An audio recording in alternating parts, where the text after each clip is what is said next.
Welcome to yet another installment of Basar B'Chalav. We are continuing in learning Yoreh Deah Peites. We had started in our last year talking about Peites Aleph, which is the first halacha here in the Shulchan Aruch about eating meat and talking about the waiting period.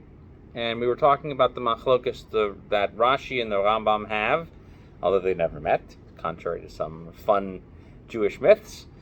They have a dispute about why we wait this amount of time. So we talked about that in depth in the last year. Now we're going to talk about how much time we actually have to wait. We kind of touched on it towards the end of our last discussion about the waiting period, and we're not going to go more in depth into that. And we're going to kind of wrap the two things together in terms of whether it's based on the meat flavor coming up from within your body or the meat that's stuck in between your teeth. And we're going to talk about the time period now, just to kind of clarify what that looks like, because we didn't really specify it, even though we talked about 6 hours. That's not really what it comes from the Gemara, as we'll see from here right now. So we're going to start with the Gemara back on Kufay. So we talked about this statement of Mar Ukva in the last year, towards the end of the last year. And it says, so me, when it comes to this, I am vinegar, the son of wine, compared to my father. Why am I like vinegar? Why am I, as we saw Rashi said last time, why was I like that? I'm less than my father. Okay? Because he used to wait, the Gemara says over here, when he would eat meat, he would not eat cheese until the very next day, until this very same time. And Rashi calls that mi'es l'es, which is the basically way we would colloquially call 24 hours. Okay? And then he says, well, Morocco says, well, what do I do? He says, well, me, it's just I don't eat it in this meal, but I eat it in the next meal. Now, what does that mean? Okay, we didn't really talk about that fact. We talked about how important it was that he wait to the next meal. So it's a machlokas rishonim. So let's start with Tosfos. So Tosfos says that it's not in this meal means not in the meal that you normally do in the morning, okay, and another one at night, okay? It means even immediately. If I take the table away and say Birchas Hamazon, I can go ahead and do that because the rabbis didn't make any type of differentiation. Okay, so it sounds like from Tosfos there's not a whole lot waiting. The Rambam says that if you eat meat first, whether it's beef or fowl, like chicken, you can't have dairy after it until you wait. How long? The amount of time to another meal. And then the Rambam says, and that's about 6 hours. Why? Because of the meat that's between the teeth. Okay, we kind of mentioned that we brought this Rambam up a couple of times. And so that's where the 6 hour thing comes up. And the Torah says that in the Sefer Hilchos Gedalos, okay, that if you eat meat, one could go ahead and have dairy afterwards immediately by washing one's mouth and washing one's hands, okay, or rinsing one's mouth. It's called kinuach and atila is what he says over here. We call kinuach l'hedacha sometimes. That's referring to the rinsing out the mouth. You also have to wash the hands. Okay, if you eat cheese, one could go ahead with eating meat after that, even without all of those things like rinsing and washing. So the Torah quotes his father, and he says, that's not what we do. Our custom is to not eat cheese after meat, even if it's chicken, and we don't change that. Okay?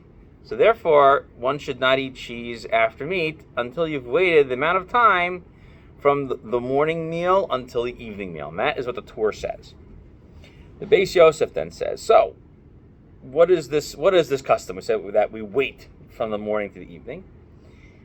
So he says it's not because of some type of, fence that was set up by the Talmud and by the Chachamim of the Talmud. Okay? It's just the way the custom developed. And so they seem to say they seem to say that this is the same thing that the Rambam was saying, that when we said to wait from one meal to another, so we said we can't eat cheese right after having meat. So even when you rinse out your mouth and wash off your hands, it seems to be that it takes quite a while. Okay? The Rashba, he then says that is also the opinion of the Rabbeinu Hananel, and it's also the opinion of the Bala Itur and the Ran. Okay, and they all say that the Rif holds this way as well, which excludes, the opinion of the Ra'ah, right? The Ra'ah says in the Sefer Bedek Abayis over there, he says that the Rif may not hold that way, but it seems to be that almost all these Rishonim all agree on this. So then the question is, so if this seems to be like the 6-hour period, there's an interesting statement over here by the Lechem Mishnah, who's a commentary on the Rambam. He says the following. He says, 6 hours is what we're interpreting Mar Ukva's statement.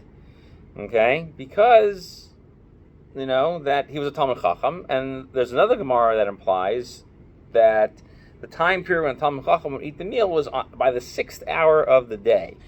Okay? And so then the next meal would then be, the 6 hours after that would be the evening one. So there'd be 2 meals. And that is what the Gra brings us down here in Sif Katan Chaf, if you want to take a look at that. So that's where the 6 hours seems to come from, is this estimation.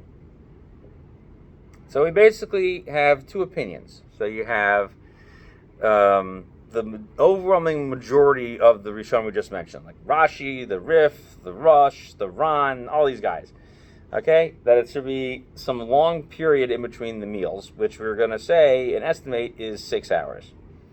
Okay, then you have Rabbeinu Tam, the Bahag, okay, and a few others that basically say no, it's just as long as you're having a different meal, it's okay, and that's what it means to wait.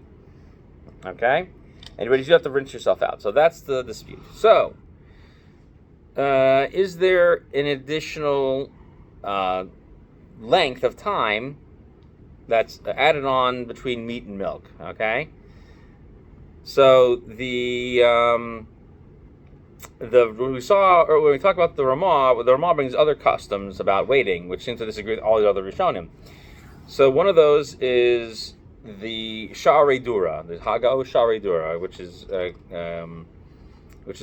separate sefer. Okay, and he's a Rishon, and it's brought down here that some people kind of wait an hour between meals. Okay, so the thing that he says is that, but I don't know why. I don't know the reason for this amount of time, but it seems like it's okay.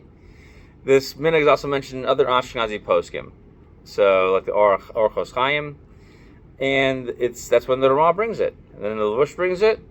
And let's see, it's also mentioned by the Tosfos Yom Tov in it's on the book Torah Asham, which is on the Sefer Torah Chatas. Okay, and also the Torah Chatas is a book written by Rav Moshe Isserles, which it builds off of the Maharai and the Sha'arei Dura. And the Hagao Sha'arei Dura. So if you actually look at a Sha'arei Dura, if you look at the Sha'arei Dura, it's structured a certain way, and the Ramah basically took that book and the Hagao Sha'arei Dura and wrote a new book called Torah Chatas, and then the Tosfos Yom Tov wrote a commentary on that called the Torah Asham. And so I would just recommend, if you want to see that information, you can download that on either books, or anyway, it's interesting. It's an interesting additional book to kind of learn these halachas with. Chasam Sofer also mentions it, that if you want to rely on this opinion for a chole, that would be fine, because you're relying on one of the Rishonim. So if a person was sick and needed to wait, so this is the Chasam Sofer and his Shuvas, not on the Shulchan Aruch itself. So it's number 73 if you want to look it up. Okay. And so some people say that the waiting is just like how long it would take you to kind of go from waiting from the end of the meal to the next one before having it. So it's not really like a full hour necessarily. So that's written by the Yad Yehuda writes that opinion. Now, the Beis Yosef mentions about not eating meat after cheese inside of one meal. Okay, but this is not mentioned here. This is mentioned in the Hilchos Suda, the laws pertaining to having meals in Siman Kuf Ayin Gimel. And this is in the Beis Yosef. Okay, so he says they do that because there's a Zohar, and the Zohar says that everyone who eats from one meal at one time, or within 1 hour, or within one frame, then 40 days they should be worried about themselves. Okay, it could be really bad. Okay. And I'm not going to continue into it. He quotes this Zohar that basically says that bad things will happen.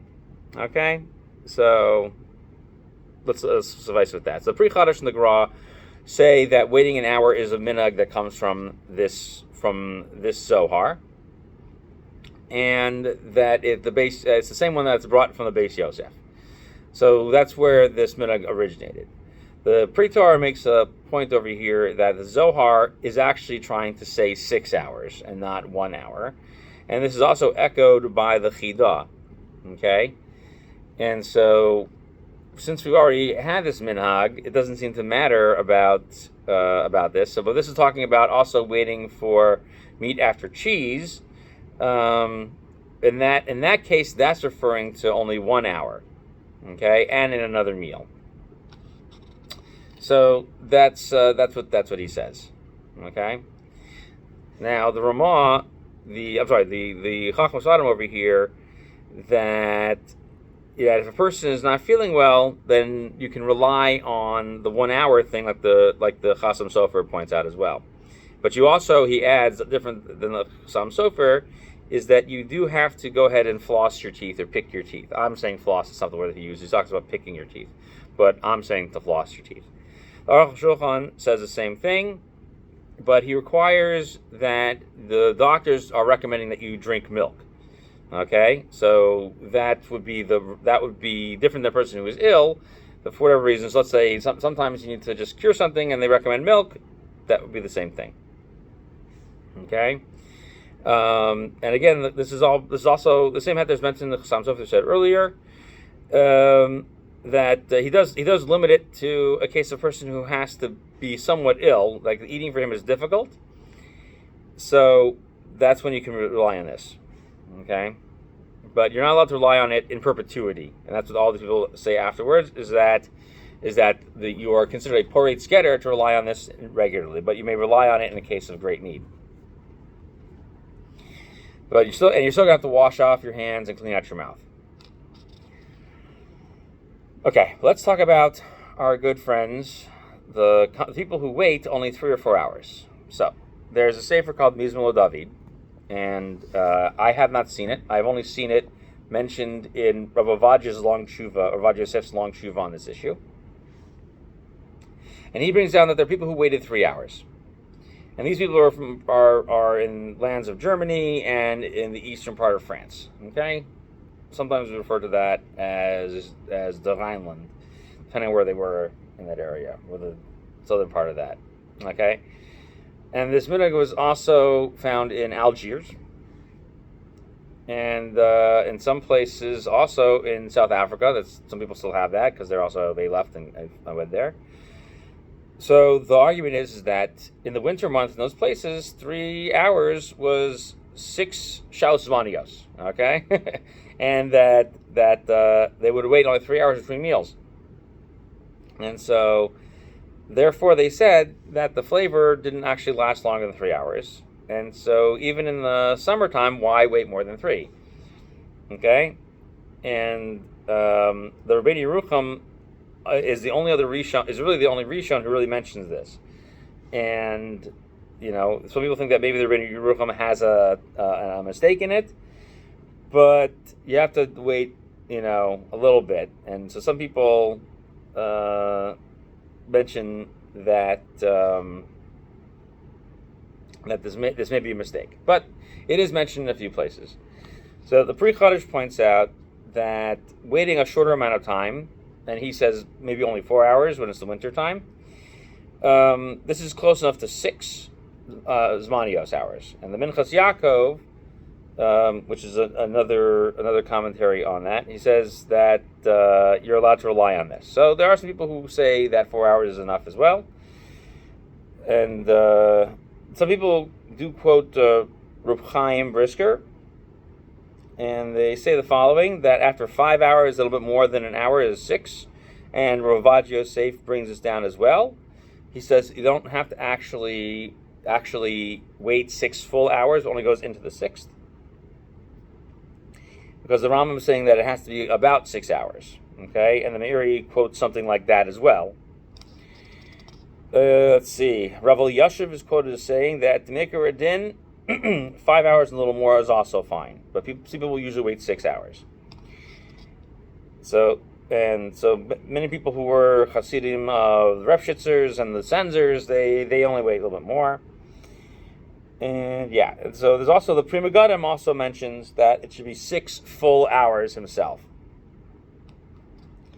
The Shach, however, quotes the Marshal that anyone who has Reach HaTorah waits 6 hours. Okay, so that seems to be a full 6, but that's Lav Dafka, because he could just be saying that to exclude from the fact that people shouldn't wait less, which is what that's quoted on. So just so you know, the Marshal was a big 6 hour fan.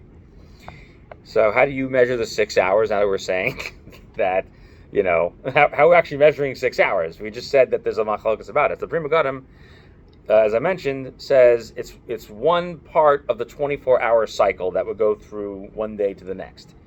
So every single hour would be 60 minutes long, and they're not zmanios, meaning they're not predicated on the sunrise and sunset that adjusts based on the position of the earth relative to the sun.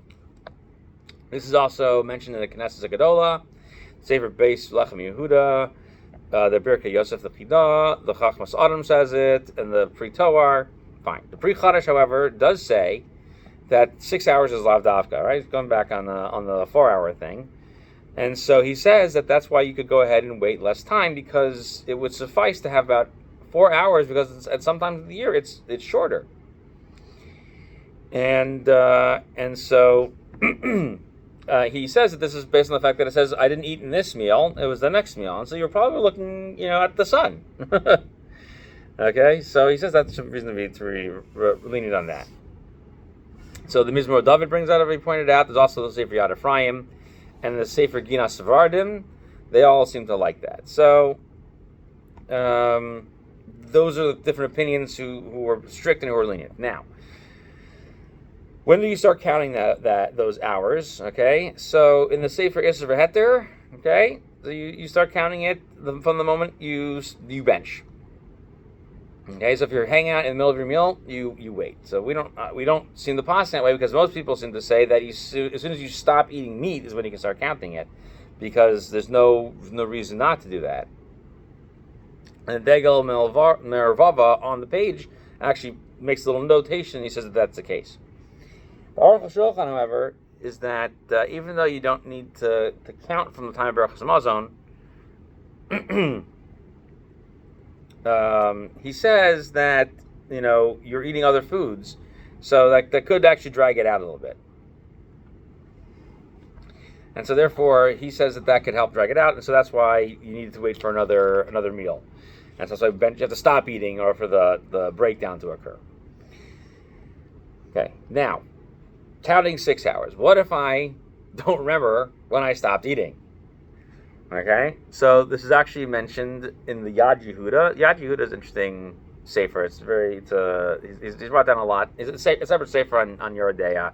He's very machmir, but I like to quote him because people like to bring him.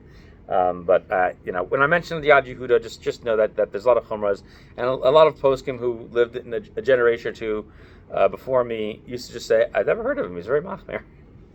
So, but just so you know, he was a Talmud Chacham, and a lot of people like to quote him nowadays because he was very popular in the Hasidic Welt. Okay, so if you're not sure if 6 hours have passed, then you should be strict. Why?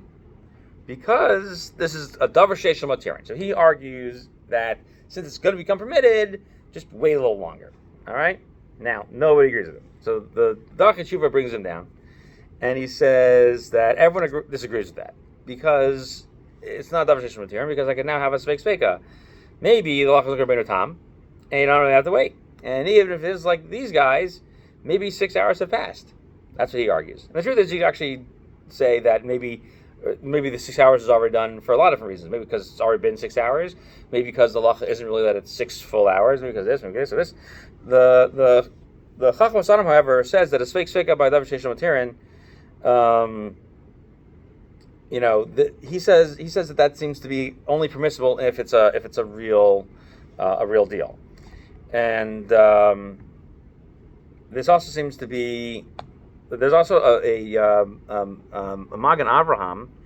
The Magen Avraham is in Orach Chaim in Tav Kuf Gimel. He says that by a suffix davar sheishlo materin that you have to be strict, but some people disagree with that. Okay, so the Mishnah Berurah actually writes there. He says in Sifkat and Hay that you can rely on them in a case of where there's an issue that you can rely on is davar sheishlo materin. Everyone seems to imply that they agree that this is a davar sheishlo materin. The thing is that they bring it down as if everyone should accept it as just that.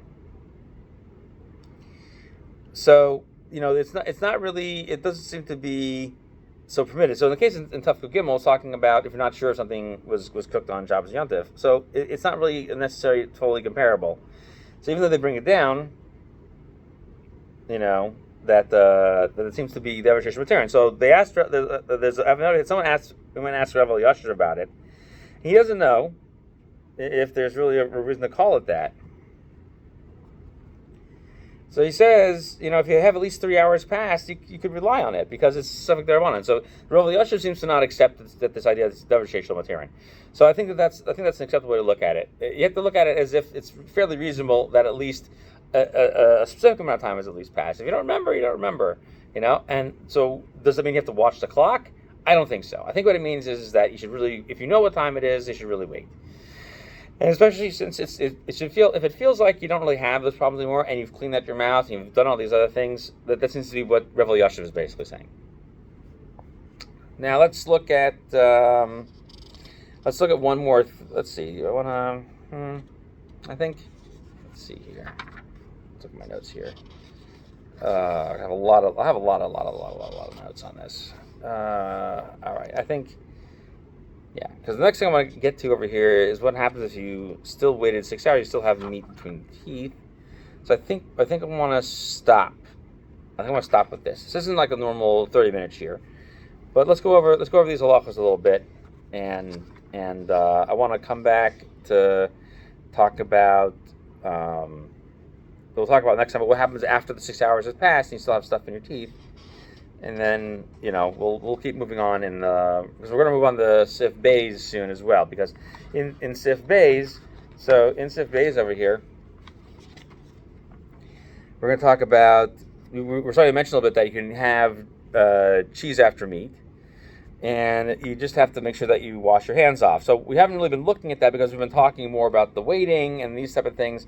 And I do want to get into this, but I think it'll be too involved to start at this point. So I want to review what we're talking about here, and then we'll kind of move on into halacha beis for next time because they do kind of overlap. But so let's just go over some of these rules over here. So in this section of the shir, we talked a lot about today about waiting 6 hours. So we've already sort of settled the issue of whether or not you have to wait for the chicken and the meat and all that in our last year. So we already know that after you have those things, you have to wait 6 hours. And so the thing is that we ask today, where does the 6 hours come from? And we see it comes from the Rambam, and the Beis Yosef brings down to wait 6 hours as that is exactly as his language over here. He says that you have to wait 6 hours. Okay. And the Ramah brings down one to be lenient, about 1 hour. So we saw that these are different opinions in the Rishonim. The Ramah seems to be taking mostly the opinion of Rabbeinu Tam, but Rabbeinu Tam had no waiting period whatsoever. And so therefore the source for the Ramah is from the Hagaos Sha'arei Dura, these notes on the work Sha'arei Dura. And it seems to be based on that statement, and also a little bit on the Zohar. Now, the thing is that Zohar that we mentioned is also brought by the Beis Yosef, mentioned by him, about how strict you have to be about waiting for after dairy. So we're not getting into that just yet. We're talking specifically about the waiting period after meat, and that seems to be mentioning this idea of waiting an hour. But we're not sure if that. We can't quote the Zohar as a source for that. So we can say, however, that the Rabbeinu Tam and the Haggadah Dura are enough reason to allow us in situations to be lenient for somebody who's not feeling well. However, you cannot simply take that custom of waiting 1 hour on as a regular binhag, unless your community does that. Speaking of what your community does, that most people have the custom to wait 6 hours. So even though the Ramah mentions the lenient hour, the Shach, Taz, the Marshal, many Achronim all bring down that the Minig and Ashkenaz was to wait 6 hours, and the Beis Yosef and the Chidah and all the other people amongst the Bnei Sfarad also say the same thing. The wait 6 hours was the big dealio. So then the question is, well, was it really 6 hours? Is it less than that? So we saw some Mashitas who hold it could be 3 hours, it could be 4 hours, but their dispute is mostly about the language in that it really means 6 hours broken up as a 24-hour day, which we saw in the Pri Megadim, or is it Zmanios, based on the relative time from sunrise to sunset? And so therefore it could be 3, maybe 4 hours. And there seems some people have had that approach. And so it seems like you could go ahead and take that approach. However, if you're going to follow the lesser opinion, you should make sure that you take the meat out from between your teeth. And again, I didn't want to get into that just yet. We'll talk about that. Even though I'm mentioning it here a little bit, we'll talk about it in the next year, because it's going to be a whole other subject to talk about taking the meat out of teeth and other things. But at least for now, let's just know that we have these different opinions about waiting. So many people wait a full 6 hours of 60 minutes each. I quoted from you a number of opinions, Rav Avad Yosef from Rav Elyashiv Zichrono Livracha, who held that it could be going into the 5th hour, and that seems to be a pretty common custom as well. Unless you have a specific custom allowing you to wait 3 or 4 hours, one should not take on that opinion. However, we discussed that you could wait about 3 hours or so at least. If you've at least waited 3 hours, if you're not sure when you started, then Rav Elyashiv allowed you to rely on that opinion to go ahead and say, hey, I can go ahead and have my ice cream after meat. Thank you for joining us for this year.